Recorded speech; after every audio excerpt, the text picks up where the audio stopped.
Dr. Paul. Okay.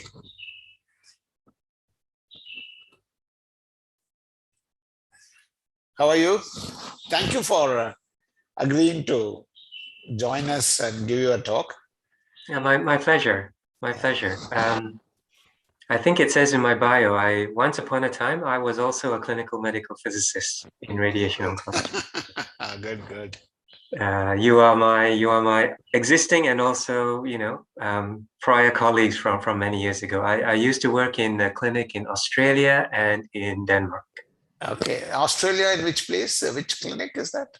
In Perth, in Western Australia. Oh, okay.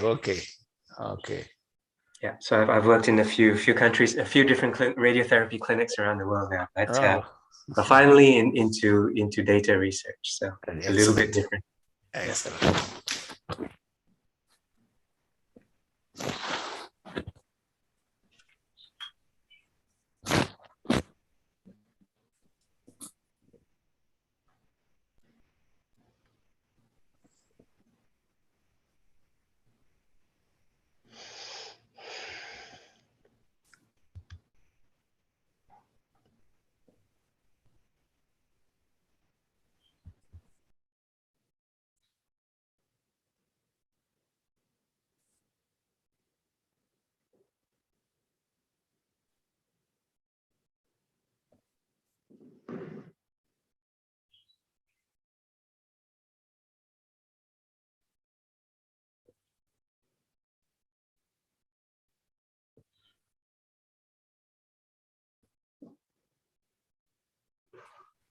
So,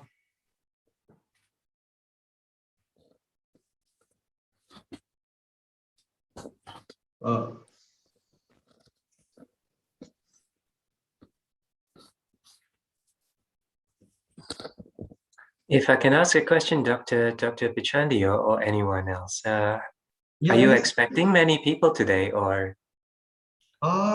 Yes, definitely. Already 250 registrations are here. Right. Wow. Okay. Yes. So let's see how many people will join. Minimum, we are expecting 60 to 70% attendance. Yeah. So let's see. How big is the college membership wise? Yes, membership wise, and other than that, college, the physicists will also join. That medical physicists of mostly from India, and I also get some registration from Egypt, some other European country. So we have registration from worldwide. So mostly are from India. How many members do you have to date? Today in CMPI, so we have near about 150 members, certified members. Okay, and in medical phases, we are more than 1,600 medical phases in India. Wow. So okay. So that's sort of. I think we are already. It's already 6 o'clock. So shall we start? Yeah. Dr. Lee. I'm ready when you are. Yeah. But can we wait some more time, or it's okay because only 5 participants are there? It's no, good idea. Basically, I'm waiting for this. Then basically all are waiting. More than 17, 18 people. They are waiting in waiting list. So when I will say admit all, they will. We can see all those waiting. Participants. So already 17, 18 participants are waiting. So I'm just. Okay, then let's start. Yeah. Let's start. No, sir.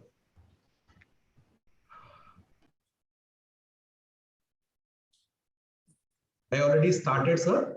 Pichandi, it's yours. Good evening, everybody. Today we are going to talk about artificial intelligence, and we invited Dr. Lee. Dr. Lee is done his PhD at University of Western Australia in 2003, and he started his career as a medical physicist in 2002 to 2010 in Royal Perth Hospital. And also he done an interesting job like collaborative research partnership with the Varian and Electa in 2011 to 2012. And then he started doing the research, spent almost 5 years, 2013 to 2017 in UK and Denmark. Currently he is working as an assistant professor in clinical data science at Manchester School of Oncology and Maastricht University. currently is responsibility including privacy presenting, multi-center AI infrastructure, shared decision making, multi-variable prediction modeling, and multi-genomics or omics data integrations.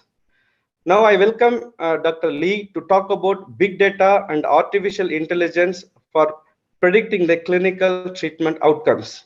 Dr. Lee, please go ahead. Thank you very much, Dr. Pichandi, for the warm introduction, and thank you everyone for the opportunity to speak with you today. I'm about to share my screen. Give me one moment, please. This should appear in a second. And start the slideshow. Yes, so thank you to the organizers. Thank you, Dr. Pichandi, for the introduction. Yeah. My name is Leonard. Most people will just call me Leonard or Len. I've worked in many places as a medical physicist, but right now I'm specializing in research only. And the research area is in clinical data science. This is what we do in clinical data science, just to give you a very brief overview of the very large group of people that we are. So we're interested in the problems where patients and doctors find difficult to find the optimal treatment or to make a good medical decision. And we would like to also be able to help them make a decision together. So once we have these difficult situations, or once we have what we call clinical equipoise positions, then we think that data and AI can introduce something new to help people make better decisions. And so that leads to another big part of what we do, which is developing and using artificial intelligence applications. A very important distinction here is that not every person who is programming AI is a data scientist. That's not true. They are simply computer programmers. But conversely, most data scientists will use some kind of machine learning or AI tool in order to help them to answer clinical questions. So that is why we call ourselves clinical data science. We're very much in this domain of applying AI to answer clinical questions. What we also know is that machine learning and AI is very hungry for data. And so we ask ourselves the problem all the time: how do we find enough data, enough diversity of data to be able to feed into machine learning and AI so that we get reliable answers, right? So I cannot obviously do this alone, and we are part of a very large team. And I put this up here, and I apologize for the small font, but I really just want to put this up here to tell you that data science is a global effort, and data science is a team effort, and data science is a multi-center effort. Yeah, and we are very lucky to have good friends and good colleagues and good partners on every continent on planet Earth, except Antarctica. For some reason, penguins don't do a lot of data science, but I'm working very hard to include Antarctica in our list of collaborations. But so far, we have every continent except Antarctica, and we're also very proud to have a number of leading Indian centers working together with us. Let's start with a clinical question that we think should be very simple. A patient contracts lung cancer, goes to a doctor and says, "Doctor, will I still be alive in 2 years' time?" Now, we thought in Master Clinic, this is a very simple question. Doctors are very, very smart. They should be able to answer this question, no problem. So we did a little experiment with them. We gave them the patient's file, and we said to the doctor, you can read as much as you want. You can consult the internet as much as you want. If you read the patient's file, and if you think the patient is going to be dead in 2 years, or within 2 years, you put a red sticker on the file and you put it on the left-hand side. If you think the patient is going to be definitely alive in 2 years, you put a green sticker on the file and you put it on the right-hand side. And so what do we think will happen? Look at the cartoon there that I'm showing you on the screen. Now, if a doctor is perfect, we're going to find that they've put all of the dead patients with the red sticker on the left-hand side and all of the living patients on the right-hand side. And when we actually check by going from left to right, if we actually put down from left to right the dates of death of the patients or the survival status of the patient, we get a very clear separation between the red stickers and the green stickers, and we say this doctor made a perfect, absolutely perfect prediction. Now, if you look at someone like me who doesn't know anything about medicine, and you ask me to make this prediction, I'm going to mess up badly, right? When you actually put the patient outcomes on a line going from left to right, and you look at the color of stickers that I've attached to the file, I make a complete mess. and I would get a score of something like 0.5. And just to give you an idea of what 0.5 is, flipping a coin is 0.5, okay? So what did we think when we did this experiment? We thought that doctors would come in at around about 0.7, meaning we didn't think the doctors would be perfect, but we think that they will be mostly right. Most of the time that when they say that the patient is going to die within 2 years, they get it right. And most of the time when they say that the patient is going to be alive after 2 years, they get it right. So we did the experiment, and this is what we saw. We did it twice, retrospectively and prospectively. We did it with inexperienced doctors. We did it with doctors with more than 25 years experience. It made no difference. Look at the score that they got. 0.57 and 0.56. And the scary thing here is to check whether the confidence interval actually touches 0.5. So here was a puzzle for us. Our doctors are very, very smart. They know about every single possible clinical trial in lung cancer over the last 20 years. They've memorized the results perfectly. But for some reason, knowing the results of every single one of those clinical trials and knowing the summary statistics of all those trials doesn't help them to decide whether an individual patient sitting in front of them in the consultation room is going to be alive or dead in 2 years' time. Now, why would this be? How can very, very smart and exceedingly competent doctors not know this? Let's look at what's in our big data. If you take a peek inside of our big data, what do you notice? Well, the first thing to notice is what we think of as a very large amount of cancer data is actually not that large. We did a back of the envelope calculation, and we estimated that there's somewhere between 14 to 1400 petabytes of data. We thought that was a lot until we realized that companies like Google and Facebook and banks, they handle many tens to hundreds or thousands of times larger data sets on a daily basis. So oncology data is not that big. But what's inside oncology data? Have a look at that very small purple bar at the very top of the bar charts. Very small slice at the top of the bar chart is what we call our research data. That's our structured data. That's our clinical trials data. And it's a very, very tiny piece compared to the giant pile of the data puzzle that we have sitting in all of our hospitals. The problem with that big pile of data is that most of it is not structured. So here's our first problem. We're trying to learn something about predicting the outcomes of individual patients on a person-by-person basis, and we're only using that tiny, tiny little piece out of a gigantic iceberg. That's the first problem, right? Even when you look at those clinical trials and you try to see what is happening there, you end up with a whole range of issues. For example, most of the research data that we use ends up in a trash can. Trash can meaning the professor is very happy and the student is happy, but at the end of the publication, it goes into a disk, the disk goes into a table, the table accumulates papers and dust, and nobody on earth knows what the data is or what the data is about ever again.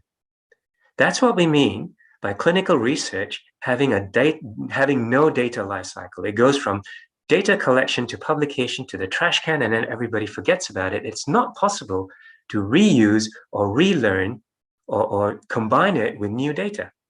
This leads to an irreproducibility crisis, and this has been pointed out many, many times before.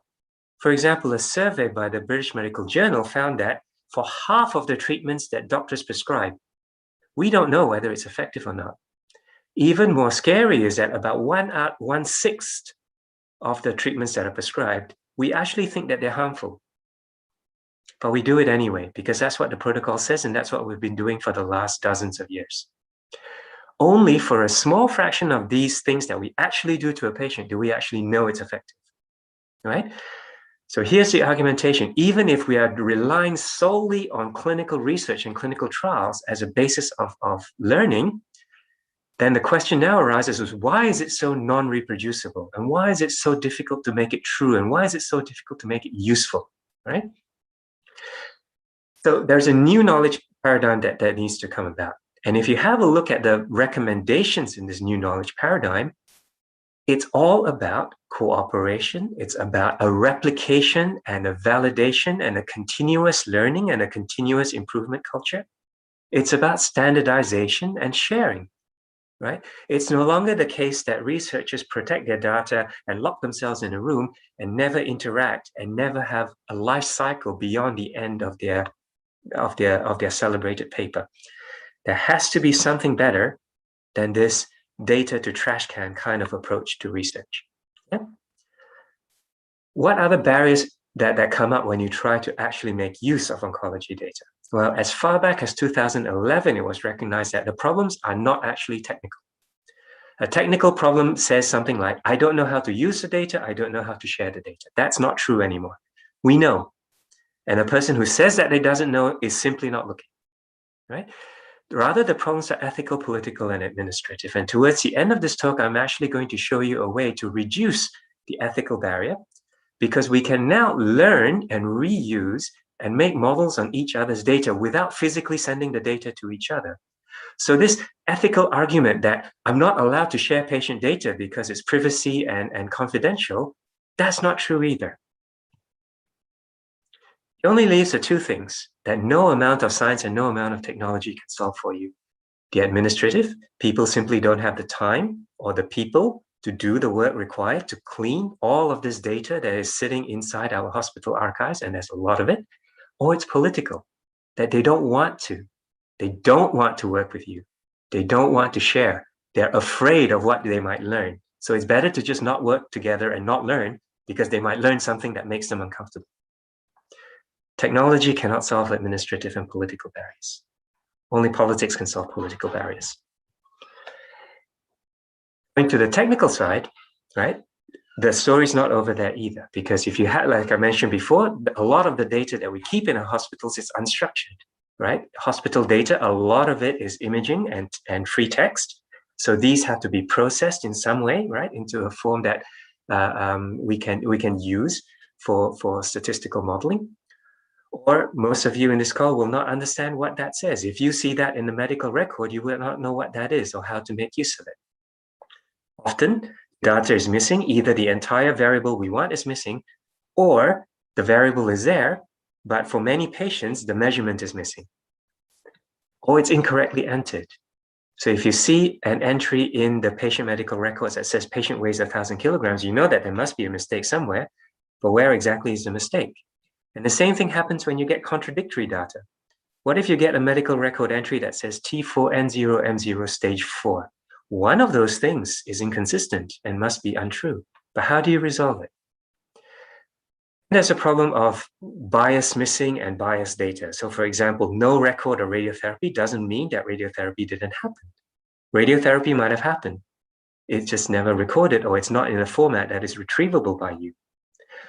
Or the fact that low-grade toxicities are usually underreported or swept under the carpet. People are very good at notifying serious medical events, but low-grade toxicities that still harm the patient don't get recorded quite as consistently or quite as well, right? So we're not saying garbage in, garbage out anymore, but what I'm more likely to say is if you don't understand and if you don't correctly characterize the data quality and the information going into your system, if you're unaware about what's going into your system, you're very unlikely to get any new knowledge coming out, right? Let's look at where artificial intelligence or AI fits into this, right? So most of you will have definitely heard about the concept of AI, but I want to talk through this concept a little bit with you. When we think about AI, what is important to recognize is that the AI is not programmed to give us a certain result, or it's not programmed to do a certain job for us. The AI starts off as being as an ignorant black box. And the way the algorithm is trained is that it has to be repeatedly, very many times, shown what the input is, and at the same time, it has to be shown what the desired answer is. So it's not programmed to give a particular response, but the algorithm updates itself. It updates its own memory so that it can give a future response without us telling it to give that response. And the idea is that once you've trained an algorithm, you should be able to show it a picture like that on the left-hand side and ask the machine, what do you think this is? And if it's been properly trained, it should give you the correct answer. Now let's think about how does a machine actually do that? So this is the concept of something called features or parameters that are used to update a machine algorithm or a statistical model to derive the prediction result. These are called features, and there's lots of names, but I'll use the name features here. So what is a feature that helps you characterize whether you've got an apple or a pear as the input? Is it the redness? If you define redness as a feature, you have to be very, very careful about certain apples that are not red. And we know that there are apples that are not red. Or there are certain pears that are not strictly green. And we know that they exist also. Or is it the roundness? Is it the sphericity? Again, you have to be very careful. If you define this as a feature that is predictive of what kind of fruit it is, there might be apples that are not spherical. Or there might be pears that are close to being round. And then you would be in trouble. Did anyone notice that all of the apples have the leaf on the left-hand side and all of the pears have the leaf on the right-hand side? Is that a generalizable feature? If we say that is a generalizable feature, then we must be very, very careful that we don't walk around the other side of the table and take a picture of the apple or the pear from the opposite side, because then a left-sided leaf will turn into a right-sided leaf, and that is a way we confuse ourselves. So how we choose features, how we feed features into our artificial intelligence has a very strong influence on the quality and the reliability and the reproducibility of that model, of that outcome. And here's where the difference comes between traditional machine learning and deep learning. In traditional machine learning, there is usually a person. There's a person, let's say, for example, me, right? I am sitting somewhere in the process in machine learning, and I am the one defining features such as redness and greenness or sphericity or which side is the leaf on. So a human expert defines the features that the machine algorithm has to search for in order to make a prediction. But this is very different in deep learning. In deep learning, what you do is you take the human out of the loop and you ask the algorithm and say, algorithm, invent the features by yourself. Now that has a lot of advantages and it also has a lot of dangers, right? But the advantage of asking an algorithm to find the features by itself is for a problem that I will illustrate as follows. Basically, it boils down to humans may not be very good at giving you a list of features that are going to end up being predictive. Here's why, okay? What are the features that denote cat? So I might say what denotes cat is, in fact, a creature that has 2 pointy ears, 4 legs, and a long tail. If I define those as features as a cat, I must be very careful that there is not something else that also has pointy ears, 4 legs, and a tail, but is not a cat. I failed. I've not correctly captured the correct features. So you might come back to me and says, this is very easy to fix. I need to change my model so that it has an extra feature called whiskers. Cats have whiskers, dogs do not have whiskers. So now I would challenge you again. If I add whiskers as a feature, is there anything that has pointy ears, 4 legs, a long tail? It does have whiskers. It is not a cat. Yes, there is. So I can keep playing this game. And eventually, you come to the realization that there are certain classification tasks, certain prediction tasks that are complicated. It's not easy to ask a human expert to write a finite list of features for you. Here's a cartoon example. This is just for fun, right? Ask a human, take this picture, ask a human expert to write down for you a list of features that helps them distinguish the difference between a blueberry muffin and a Chihuahua dog. And if they say to you that they can do that, give them this picture. Ask them to write down a finite list of features for you that tells the difference between a mop that you use to clean a floor and an English sheepdog. Or this picture. What are the features that helps you tell the difference between a picture of a sausage dog, a dachshund, versus a piece of bread called a bagel? How does a deep learning model learn to see? Well, again, in this mold of machines that train themselves through many, many repetitions of experience, here's how a deep learning neural network eventually learns to recognize a car.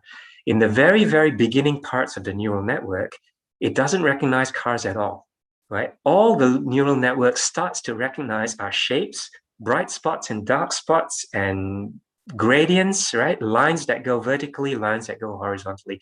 It makes no sense whatsoever. In the middle part of the neural network, it starts to assemble these very, very low level, what we call atomistic features, and it starts to put them together in an interesting way. And if you look at the middle picture, you start to see that some of these features now start to resemble things that look like windscreens and wheels. And then in the very, very latest part of the neural network, you see that the neural network architecture is starting to assemble these middle level features into things that look like generic or average looking cars, but it starts to assemble a picture of what average looking cars look like from different directions. So here's how a deep learning neural network learns to see a car, but no one ever sits down and programs it. What are the features of a car? Okay, so bringing the pieces together, right? What do I do as a data scientist? What's the research landscape like in this area of big data and AI for clinical prediction? The first thing I do is try to reduce that number. I mentioned to you on one of my early slides, right? We derive most of our clinical knowledge from clinical trials, which constitute the infinitesimally small fraction of data that we collect about a patient. All right. So how to reduce this wastage? We have to learn how to make sense of unstructured data and images, right? Which is one of the things I do, which is called radiomics. Using machine learning and also deep learning, how do you train a machine to help you sift through thousands, millions, many millions perhaps, of medical images of tumors and ask that machine for help to get a predictive model, for example, survival or risk of metastasis? This is the field of radiomics and deep radiomics, right? How to get prognostic models by using machines to help the human eye really, really finely analyze a large amount of images in fine detail. All right. Here's one of the studies that we did a few years ago. The very, how do you say, groundbreaking paper in radiomics was in 2014. This was by, amongst others, people in our lab in Maastricht. And in 2019, we replicated the same study from 5 years ago. Now, if you think this is easy, I would challenge you to go back to your department, find a paper by someone who published it 5 years ago and redo it from scratch from the very beginning. Not the same as finding their spreadsheet, copying it and republishing it, but repeat their entire procedure from go to woe. And if you attempted to do that, you would immediately see why people claim, I think rightly so, that we have a serious reproducibility problem in scientific research, right? We did this. We found it really difficult, but we did it. We did it and we got a very, very similar result, okay? And this was a reproduction after 5 years of a seminal groundbreaking radiomic study using CT images. Here's a second piece of my research. Remember what I said earlier, there's so much work that comes into understanding the data. Getting the data is your first problem. Understanding what it means and figuring out all the inconsistencies in it, that's the other thing. So the second piece of our research goes along the lines of, if you embed knowledge into the data, you have the facility to use machines and algorithms to help you get more knowledge out. So there's got to be a certain investment at the beginning in order to get any kind of return on investment a little bit later on. Here's what I mean. This is an example data set. It doesn't mean anything in particular, but I'm just using it as a cartoon example. Suppose I give you this data.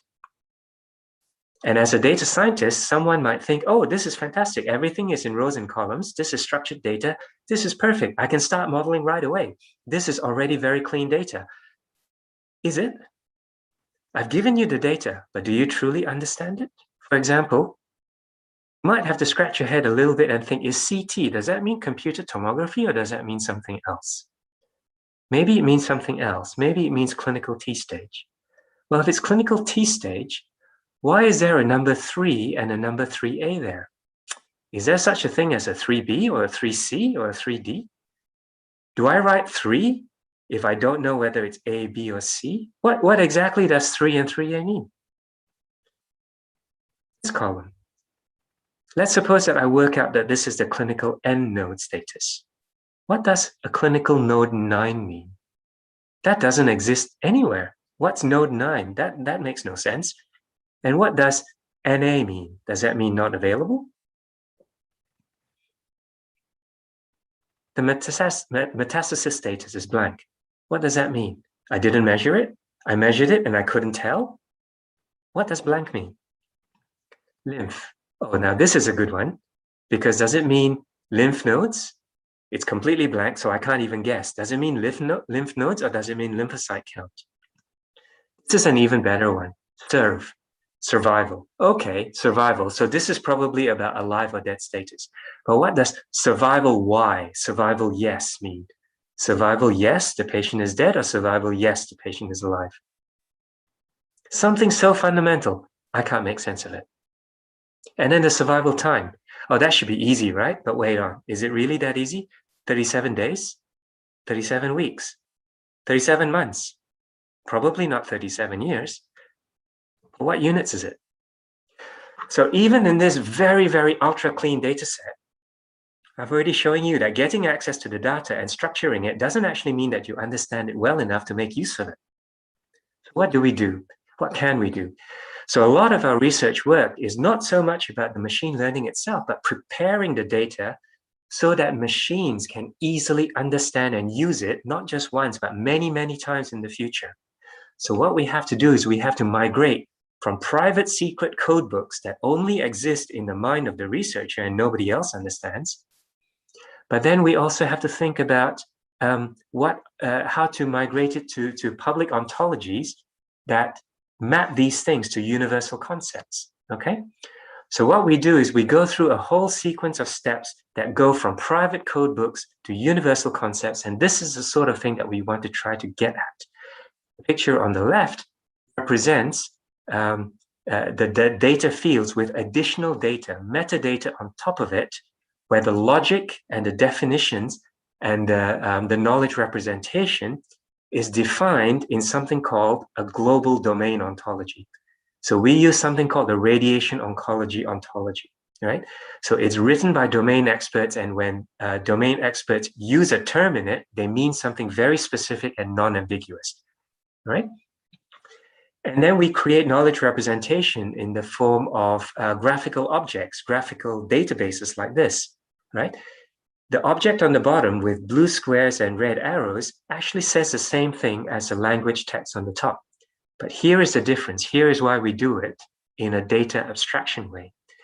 With the language text on the top, even in English alone, there's 20 or 30 different ways I could express that information, just with differences in style and personal idiosyncrasies. And that's a lot of work for a machine to understand natural free text. Even worse, I could say the above statement in any of the 6,000 languages on planet Earth, and it would be incomprehensible. However, no matter what I say, no matter how I say it, the meaning, the abstraction of the meaning and the understanding is exactly the same when we write it out as a graphical object with those ontology items in those blue boxes, with those ontology items relating those boxes as red arrows. The understanding remains the same, even though the language and the manner of expression can be infinitely variable, right? The bottom part is very easy for machines to help humans process and understand and model. The top part can only be done by manual labor. And there is the difference. All right, so we talk about the data sets being fair, being made not just fit for human consumption and human reuse and human understandability, but fairness talks about making it easily accessible and easily usable and readable by machines, so that we can use machines to help us sort and filter data, and so that we can use machines to help us model using the data. And there is the difference. That's what the FAIR standard is there for. Right? What's the last piece of the research? And this is the crux of the matter, I believe, right? In the end, we're not doing AI for fun. We're not doing AI just to prove to the world that we can write beautiful code. We are building AI so that we can actually help the patient, so that we can actually help the doctor. What do we do here? This is a slide that we've seen before, right?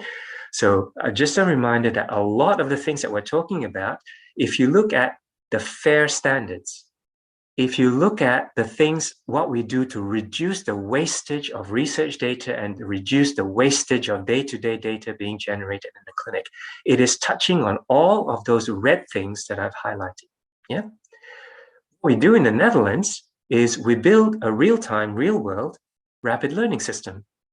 So we've started building proton therapy centers in the Netherlands. There's no clinical trial that conclusively shows you whether protons are better than IMRT. So what we do in the Netherlands is we take the best knowledge that we have available about IMRT, and what we do is we build survival and normal tissue complication models using the IMRT data.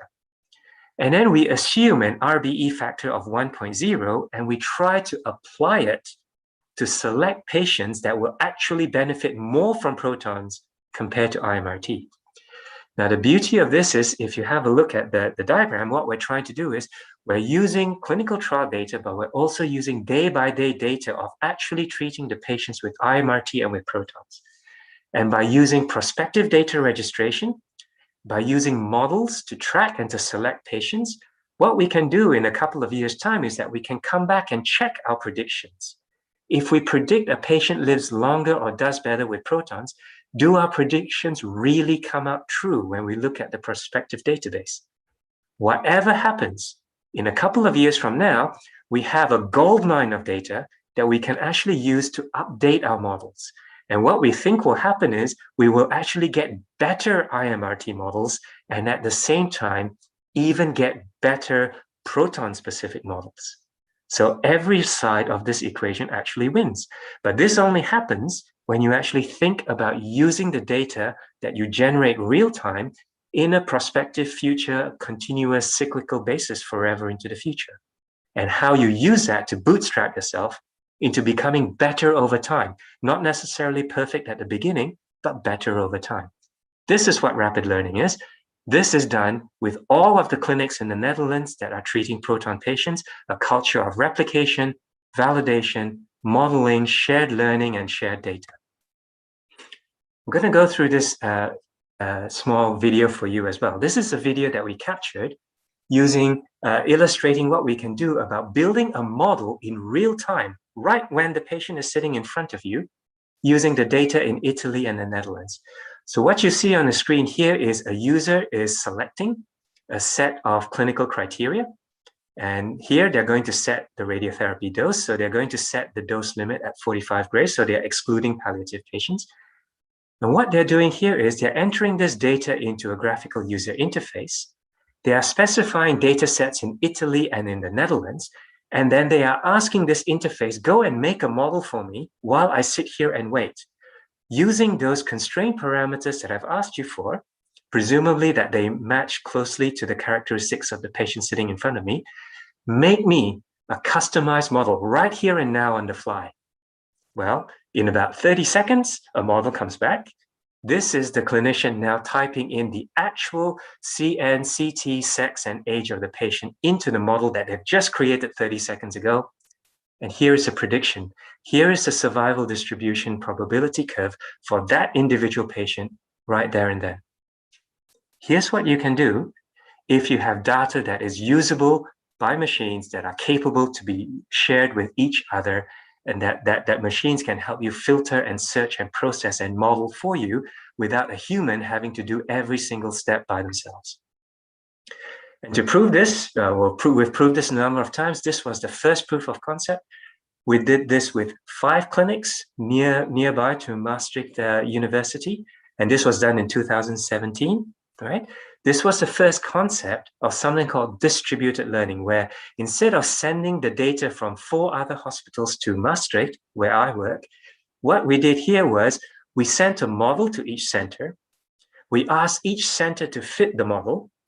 And you can see there that above the names of each hospital, there is a different line of fit. And what we did was we brought those model fittings back to a central location and aggregated it into a global model that fitted everybody's data. So here's the cruncher.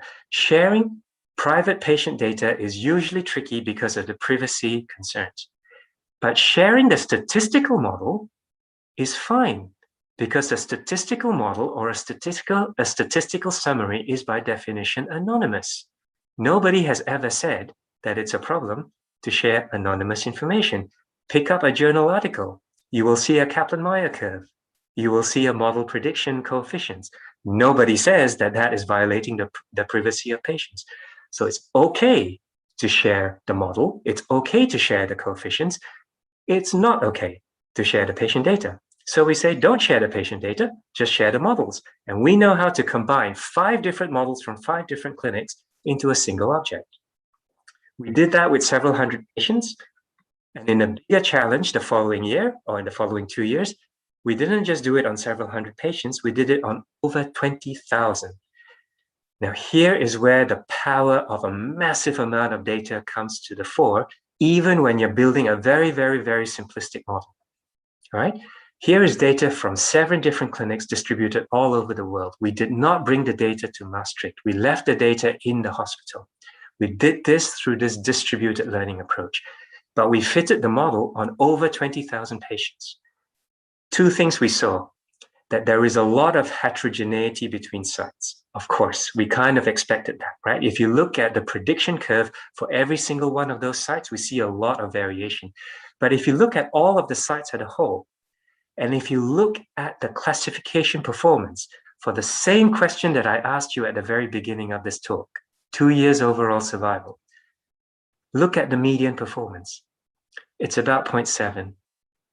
Do you remember what the performance of the doctors was on all the slides back, close to the beginning? Okay, so this is just to illustrate for you the hint of the potential power of what we can do if we are able to access and learn and use data from oncology at a really, really large scale at a personal level. Yeah. And we can do this especially for rare cancers. Rare cancers is particularly interesting to me because the definition of a rare cancer is it's very difficult to find enough sample size in your own clinic to be able to do a model or to be able to do a clinical study. So this is perfect for me because this is custom made for distributed learning. With a rare cancer, we only get enough sample size to learn something meaningful if multiple centers collaborate. But multiple centers generally want to collaborate, but they don't want to send the data outside of their center. So we said in this example of rare cancer learning, we said, don't send the data. And this is just very recently published in the Green Journal. I think it was just this year, a couple of months ago, right? And what I showed there at the results on the bottom is that the learning from all of the data sets, as well as the learning from some of the data sets and validated independently in the other, is remarkably, remarkably robust. And this is a Kaplan-Meier survival prediction performance. And it's not just clinical features, right? We can do this with images. We can do this with deep learning, all right? Because deep learning is simply another very sophisticated form of a statistical model. So right now, many partners around the world, including one in India, and I know that the person is sitting in this call, we are participating in something called the Argos Challenge, Federated Deep Learning Artificial Intelligence, to develop a lung GTV auto-segmentation algorithm for use in radiotherapy, right? So the model itself is not super critical for us, but the collaboration between so many partners from so many clinics, big ones and small ones, from so many different countries around the world, this is what is valuable for us. And we will show in this upcoming project, and we will publish it hopefully at the end, submit it for publication at the end of the year, that it is possible for all of these clinics using relatively basic entry-level hardware, it is possible to train a pretty decent deep learning model without having to send any of those images back and forth to each other. And we will leave everyone a framework, a legal framework, a contractual framework, and an administrative framework, not just to do this for lung GTV, but the next challenge could be head and neck GTV. The next challenge could be radiomics. The next challenge could be automated dose planning for radiotherapy. The world is your oyster once you know and understand how to do these kinds of architectures. Right? Finish up with, and because I'm conscious that I'm also very rapidly running down my clock, so I want to leave enough time for questions, is this: what's in the future for us as medical physicists? So I say this as a medical physicist, and I know I'm speaking to a group of medical physicists. So what's in our future? Well, least for radiotherapy, which is the subdomain of medical physics that I come from, it's no longer true that you can just focus on QAing the LINAC and not worry about deep learning. Deep learning is going to pass us by. It's something for the computer geeks and the programmers, and it's never going to touch us in radiotherapy.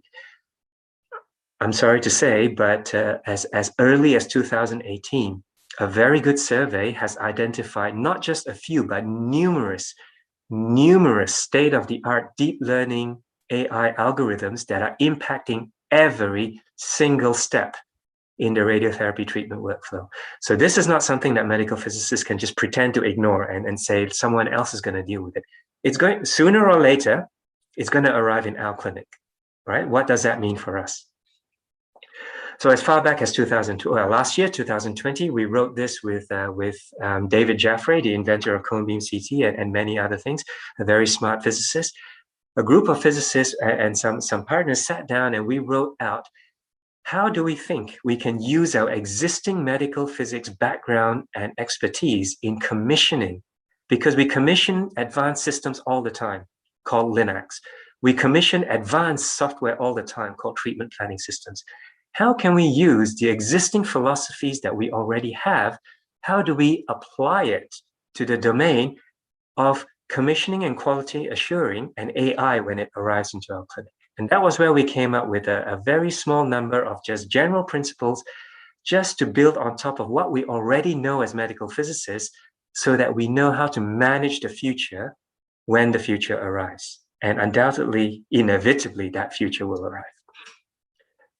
What's a consequence of AI coming routine in the clinic? And I like to show this newspaper article just as a provocation, just for fun. If I show you this newspaper article that says driver dies in fatal car crash, nobody thinks this is interesting. Unfortunately, people die in car crashes all the time. That's not news, is it?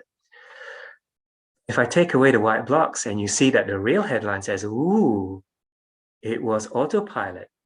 Aha, what does that mean? Does that mean that the AI is trying to kill us? The AI is out to try and get us? So we seem to have a very different kind of human response when humans make mistakes, and we have a radically different, irrational maybe, response when an algorithm makes a mistake. Is that justified? Is that not justified? Is that what we think?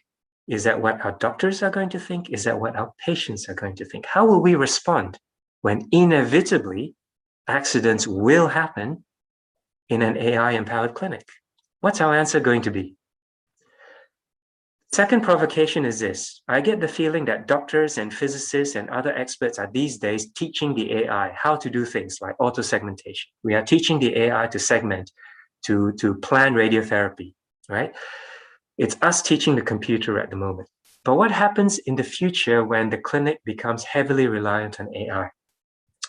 I'd like you to think about a situation coming up maybe in the near future where you are going to go and sit in someone else's workplace, and that person's workplace contains an insanely high level of AI automation. How do you trust them to know what to do if their AI goes wrong? What's that workplace, by the way? That workplace is a modern jet airline. When you get on a plane, you are asking the pilot, who is heavily reliant on AI, to know how to spot when the autopilot is going wrong, how to take over and rescue the situation when things go wrong and prevent any loss of life. How do we train those pilots when the plane is mostly flying itself? We use simulators. How do we train future medical physicists and doctors when mostly the AI is doing segmentation and planning? We need simulators to now teach human medical physicists how to recover and QA and rescue the situation when the automation goes wrong. To finish up with, this is my last idea, which is to say, I envision that the healthcare of the future, you cannot accept that there's only one kind of intelligence in this world. Actually, there are three. And my position is, there is a doctor's intelligence. They know all about the drugs and all about the treatments and all about the clinical trials. They have very deep clinical experience. But the patient has intelligence too. The patient's intelligence is about themselves, what they like, what's good for their style of life, what's good for their quality of life. Patients have intelligence, and you have to bring that into consideration. Machines have a very different kind of intelligence from doctors and patients. Machines are very good at searching astronomical amounts of data for very simple repeating patterns. You can ask a machine, you can ask data intelligence to do some of the heavy work for you, heavy labor for you, so that the doctor and the patient don't have to do it with their own hands and with their own brains. And the healthcare of the future really only becomes a good kind of healthcare when you have clinical intelligence, human life intelligence, and data machine intelligence really working in harmony with each other like a finely tuned orchestra. Then and only then will you get a really, really good healthcare system. And on that note, I would like to say thank you for your attention. And if the chairperson allows it, I'll be very happy to answer some of your questions. Thank you, V. Thank you, Dr. V. That was an excellent talk. And I really have enjoyed your talk, learning the AI, easiest way, I can say. Yeah, let's open to the teams. The first question is, sir, what is the survival rate of a particular patient suffering from adenocarcinoma of the pancreas with the liver metastasis aged 50 years?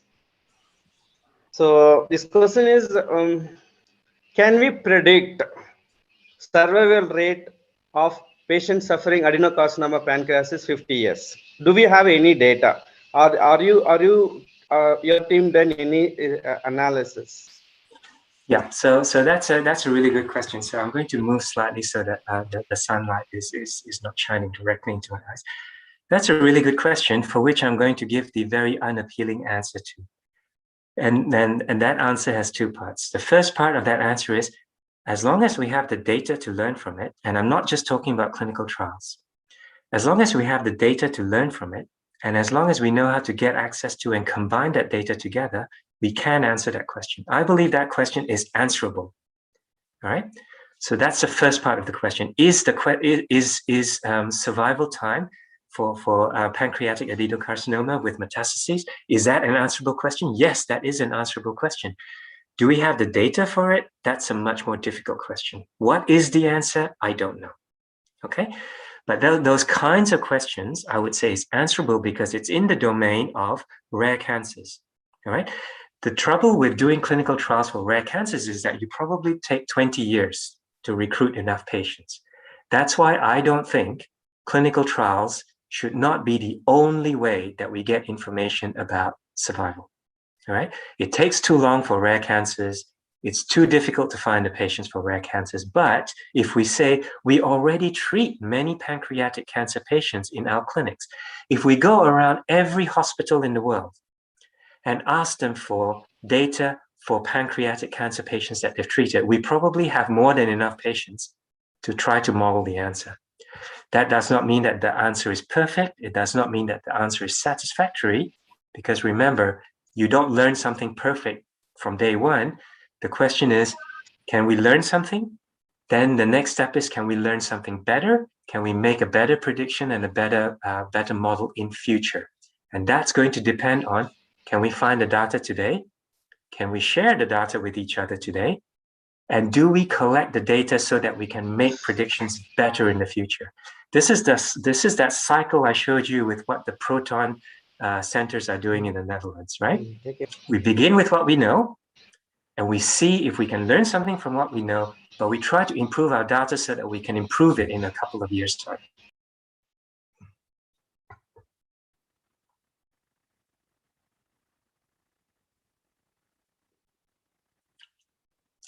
I hope that's that may not be the answer you're looking for. I hope, Dr. Pichandi, that's satisfactory for the moment. Is there another question? Hello? Dr. Pichandi, you are not audible. Yes. Pichandi, sir, you are not audible. Sorry. couldn't. Dr. Pichandi, you are not audible. I couldn't hear.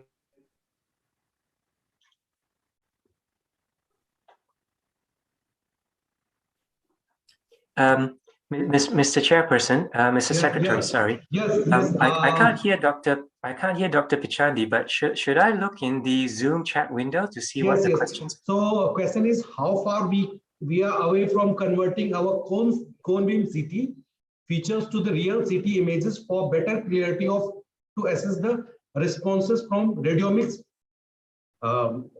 perspective. So whatever CBCT we had, so can we have a better clarity about response from radiomics? So yeah, okay. So so if I understand that question, that's about can we how are we at the moment using cone beam CT for radiomics? And the answer from the last couple of years is very poorly, because cone beam CT, I think those of you in the call, you know as well as I do that cone beam CT has some really serious noise and image quality issues, right? So it's hard to, it's noisy, and it's also very hard to delineate the regions of interest that you want from a cone beam CT. But in that regard, I can point you towards two publications that my team, that our research team is going to come out with in the very near future. We're working on two things. We've used AI, specifically, it's a very special style of AI called Generative Adversarial Network, GAN. And we've used GANs to do two things. Number one is we've taken a very noisy low-dose image, and we've used these GAN neural networks to strip out the noise without actually affecting the clarity or the sharpness of the image. So using GANs, these GANs, we're able to improve the quality of low-dose and cone beam CT so much that we are now starting to get reliable radiomics features, and you are starting to actually get good quality looking images that you can delineate something interesting in them. The second line of work that we are hoping to publish before the end of the year is we are already really quite advanced using these same GAN architectures to completely convert a cone beam CT into a synthetic CT, a diagnostic quality synthetic CT. So many of you will be aware that there's a lot of studies going on converting MRI to CT, right? Because you cannot do treatment planning with MRI. So we've not done that, but what we've done is we've been actually working on taking noisy, difficult to use cone beam CTs using deep learning, very sophisticated deep learning, to literally convert the style from a noisy, difficult contrast cone beam CT into a diagnostic quality CT. So those two lines of work should be published very much in the near future, but I see there's a lot of potential for using AI, right? For image improvement or image enhancement, jobs like that, yeah? And that will support radiomics, but that will also support auto delineation studies. That will also support auto planning studies on cone beam CT. You might not want to do a cone beam CT auto plan because the image quality is so bad. So this is why we've been working on cleaning these things up. So hopefully there's some work in the literature already, but hopefully you'll see some more from our team in the near future.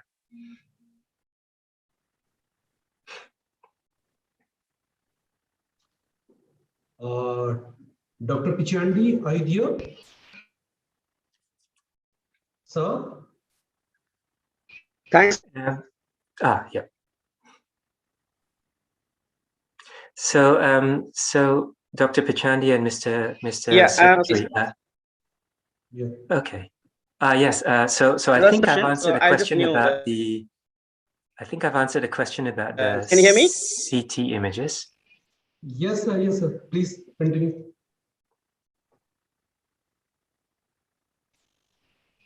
Yeah.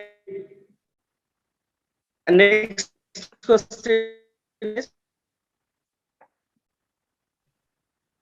Again, sir, you are not. So again, you are not audible. Future of ML can do the DL get future and make some meaning of the function we can get. Yeah. You can hear me. Thank you, Dr. Pichandi. Yeah, that's a Hello? really good question. We can hear you well. Can you hear me? Yes, we can hear you well. So that's a really good question. Thank you for asking that, for the person who asked that question. So can we define features? Can we do the opposite and understand or explain the meaning of the deep learning features that we have? So my answer to that is, I think even with radiomics and genomics, when we do conventional machine learning, some of these features that we get even from radiomics and genomics is not so easy to understand already to begin with. Deep learning takes it to a whole new level, right? Because deep learning's a weak point is that many people accuse it of being a black box. Because it's inventing features by itself, it's very difficult to understand those features. So I want to answer that again in two ways. Number one is, yes, there's a lot of work going on right now to try to see if we can print out those features, or if we can't print out those features, which is actually quite difficult to do, what we can do is we can ask the deep learning neural network in the reverse direction, and we can ask the neural network to mark on the input image, what is it looking at, right? Which part of the image it's looking at that is leading to its recommendation or decision. So that side of it is a much more productive line of searching for answers, right? Which is to play the deep learning backwards and get it to mark on the original image what it's looking at. The other side of the question is actually more to say, well, the logic of clinicians is also slightly impenetrable. When I go see a doctor and he says to me, you have this, you have that, most of the time I don't understand what he's saying. So does that mean that I no longer trust the doctor? So here then with deep learning, I want to say, let's move the goalposts a little bit, because it's not so much about whether we understand the feature, right? Because I would argue that sometimes I don't understand what the doctor is trying to tell me. But what we should learn to do is, whether it's a doctor or whether it's the AI, we have to subject it to very robust, very extensive validation and reproducibility and testing. For example, we don't let doctors see patients until they have sufficient experience and can pass a number of very difficult exams. Well, AI should not be making recommendations in the clinic unless we commission and quality assure it so that we know that it can give reliable performance in a range of situations that it's going to meet in the clinic. So why should the AI have a different standard from the doctor? We expect performance and examinations and accreditations from both, don't we? And then if we have that level of performance and level of accreditation, we might not be able to understand the words from the doctor's mouth, and we might not be able to understand the features coming out of the deep learning black box. But does it matter as long as they are trustworthy?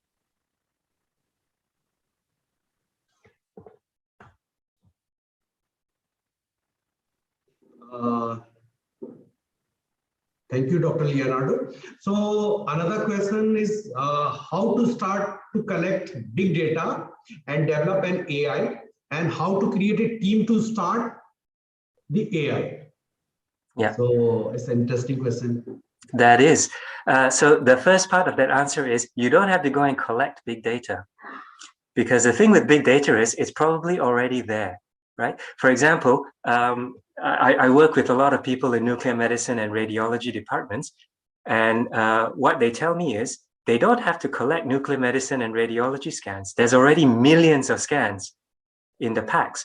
Okay, so what is the challenge here? I think the first challenge is you have to learn how to search and find data in your packs. For example, if you want the pancreatic cancer CTs, do you know how to get them? Right? If you don't know how to get them, then maybe that's the first step to learn. How to go to the packs in this big mountain of data inside your department, inside your hospital. How do you find what you need? And then when you try to answer that question, you very rapidly realize that you need to build a team, because no single person can do this by themselves.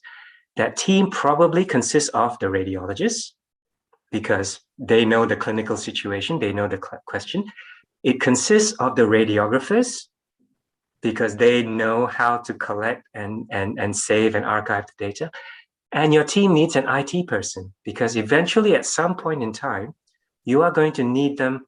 You will need to get their help to set up a reproducible workflow that says, okay, I want the pancreatic cancer CT scans from 2018, extract it for me. How about 2019? Extract again. How about 2020? Extract again.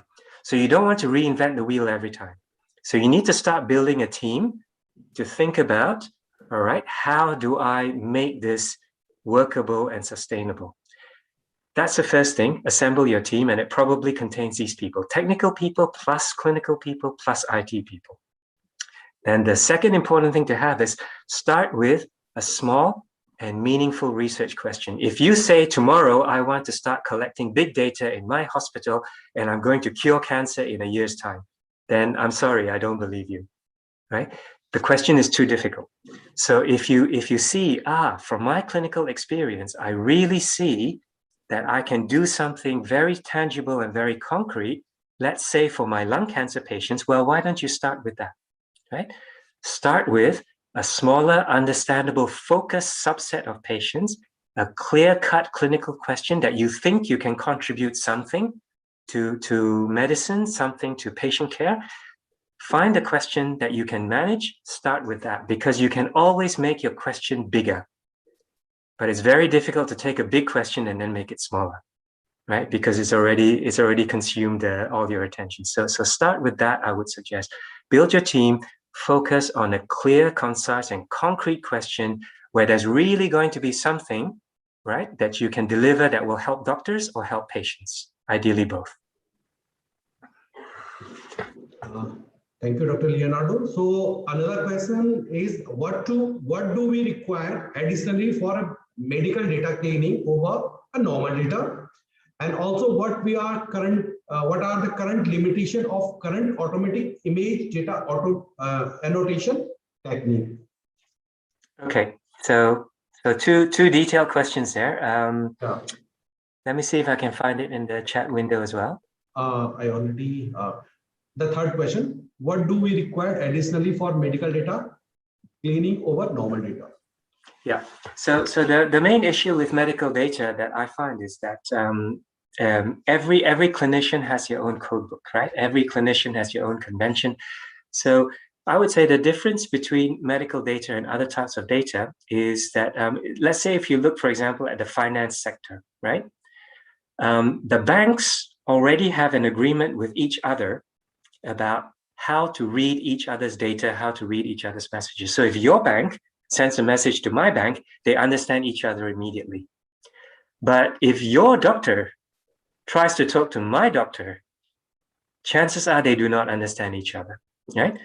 If they talk face-to-face or over the telephone, we might have a chance of that happening. But if they just share a data set with each other, they are already using different conventions, different codes, okay? So I think medical data is one of these things that really needs a lot more standardization. And if standardization is not possible, then what we say is we do harmonization, okay? We understand that one clinician is using AJCC version 7, another clinician is using AJCC version 8. Well, that's okay. If we cannot standardize the version, what we do is we label the data as coming from two different versions of AJCC, and then we build a conversion table to convert version 7 to version 8 or vice versa, okay? So that is an example of harmonization. We label what is it that the clinician is really trying to say when he puts down stage 4, right? Which version, right? By whom?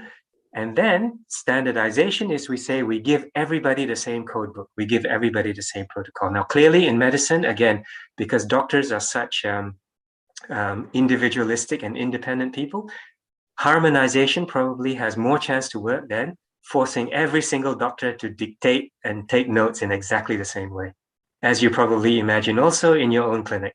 Yes. And another question is, what are the current limitation of current automatic image data annotation technique? Yeah.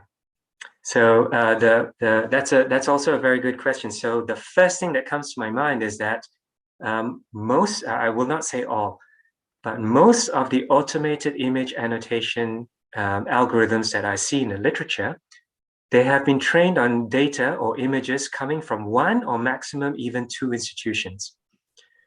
So this has the immediate problem, because if I take that algorithm and I go to a hospital in India with a different CT scanner, with a different CT imaging protocol, I'm willing to bet quite a lot of money that the algorithm will probably instantly crash, right? Because it has never seen enough variety and enough diversity of different scanners. It's only seen one hospital's or scanner.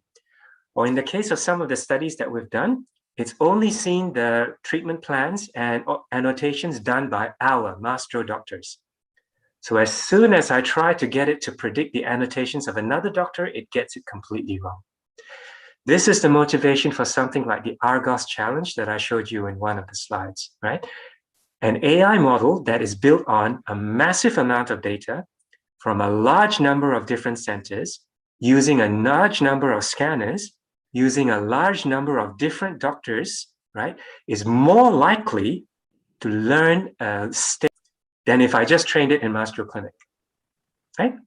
So this is the weakness of almost all algorithms I see. They're trained on very restricted sets, which is also why we recommended that physicists, if they find themselves in a situation of having to QA or commission an automatic delineation, automatic image annotation tool, make sure you do the commissioning and quality assurance carefully, because there is no actual guarantee that it will work on your scanner with your settings, with your clinician's preferences. So commissioning and testing in your own clinic of these tools is extremely important.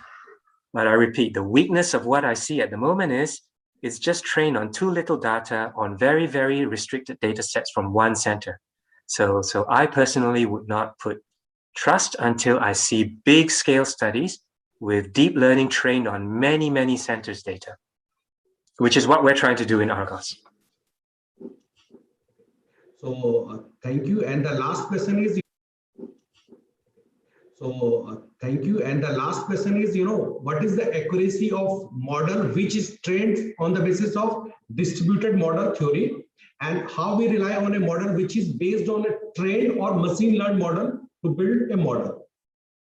Okay, so if I understand the first question correctly, then the first part is, how do we know that the distributed model is correct, right? So, correct, yes. So we've done these simulations many times actually, and this is a step of the process that we call quality assurance of the algorithm, right? So what we do is we create a data set that we already know the answer. And then we take that data set and we simulate splitting it up into multiple distributed parts. And then we compare the distributed results, the distributed model, with the original centralized model that we already know the answer. And if the two models are the same, or the two models give us the same result, then we know that the distributed result is correct.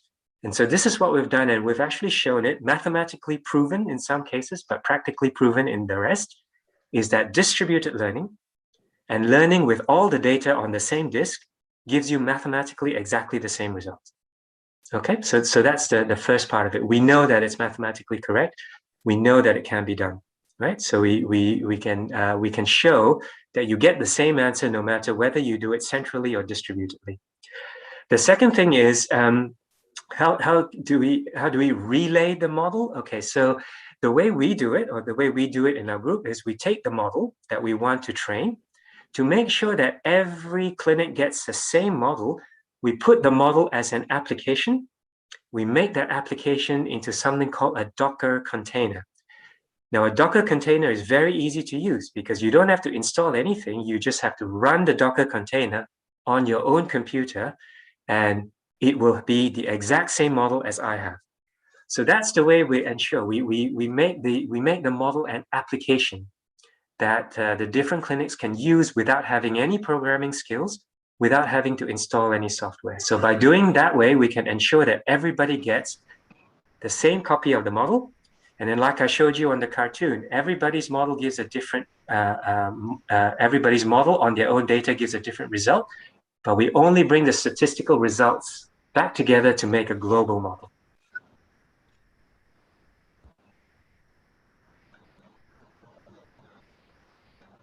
The last question, the last question is, how can we improve the data mining capabilities in the EMR?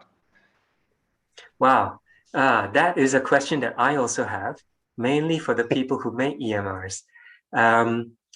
To give you the honest truth to that is that the way we've approached it is we've actually built our own data warehousing techniques. So we employ a large number of clinical data engineers.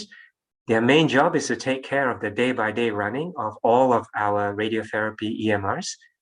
But what we get them to do is we get them to build a data warehouse that extracts the information that we want from ARIA, from Mosaic, from the treatment planning system. We extract data and we also extract metadata, and we bring it together into our own data warehouse. The reason why we do that is because this process of data mining really requires specialist skills. And it's a skill that an average researcher or an average medical physicist probably does not have. So that's why we use data engineers. And that's why we also sign special confidentiality contracts, collaboration contracts with the makers, with the vendors of the EMRs, because they will not tell you what is in their database, right? They keep it as a secret. So we work with them so that they don't have to tell us how their database is organized, but we work with the vendors so that they provide with us, portals, something called APIs, application programming interfaces, so that our own clinical data engineers can go in, extract the data that we want, but the EMR company doesn't have to give away any of its secrets. So this is the friction here. We have to work with them. We're still working with them to try to improve the data mining capabilities. But on the side of the data of the EMR vendor, you can also understand and appreciate their point of view is that they don't want to give away their trade secrets. So I think that the improvement there has to come by close partnership between your clinic, have a good working relationship and collaboration with the maker of your EMR so that they provide the tools that you then query from, rather than trying to reverse engineer the entire database, which is seldom, in my experience, a productive method of trying to do data mining. So I would say try to work with the makers of your EMR. Yeah, I fully agree with you. Because in radiotherapy, there are only two EMRs available. One is variant ARIA and another one is Selecta Mosaic. And of course, some maybe 80% variant is supporting the API, but Electa, they are still working on that. I don't know when they are going to come up with the API. So we are still struggling extracting data. We are stopping all the data. We are stopping in there only. It is stuck with the EMR only. We are not able to take it out. Suppose if you want to take it out the data, it's really difficult. That is what we are facing the problem. And I hope future like API, the JSON format will help us to extract the data, pull the data, make sure that everything in one cloud so that we can utilize the data.